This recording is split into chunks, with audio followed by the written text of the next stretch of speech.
কে যাবে আর একটা গাড়িতে যাবে। চলো দুটো তিনটে চারটে এই যাবো আমার ফোর্স যাবো, আমার ফোর্স যাবো, ফোর্সকে আজকে যাবো। কেন মারলে না তোমরা? জেলা সভাপতি কেন মারলে তোমরা?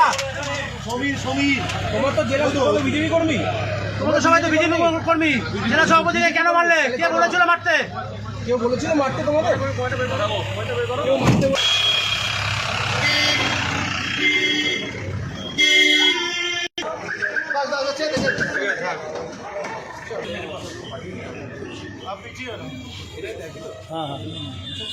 তোমরা জেলা সমিতিকে মারধর করেছো? না না আমরা মারধর কেন ধরলো পুলিশ? আমার যারা ছেলে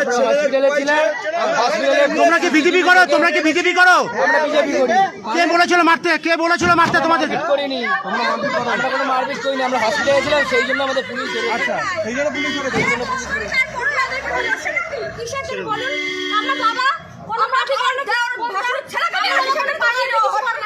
দাদা কোনোদিনও কাজ থেকে বাড়ি থেকে কাজে এইটুকুই, আর কিচ্ছু না।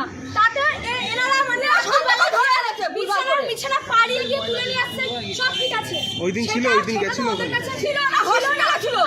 আমার দাদাকে মেরেছে, ছেলেকে নিয়ে আমার দাদাকে মেরেছে। তো সেখানে যদি পাশাপাশি ঘরে যদি আমরা তুলে নিয়ে কিন্তু দিয়ে আসি হাসপাতালে, সেটাকে দোষ আপনারা বলুন, নিঘাত দোষ না। এইটা নিয়ে ওনারা যে কেস নিয়ে কিছু করতে পারছে না, এগুলো নিয়ে আমাদের মানে আমাদের ফ্যামিলি লোকদেরকে টানাছে। বিজেপি করতে আমরা কেউ বিজেপি করে না, আমাদের কোনো পার্টি কেউ করে না, কোনো পার্টির প্রশ্নই আসে না। কবে ধরেছে? কালকে ধরেছে, কালকে রাতে ধরে নিয়ে আসছে বাড়ি থেকে। মধ্যে ঢুকে পাড়াটা যাচ্ছে তো একটা ব্যাপার। ঠিক আছে।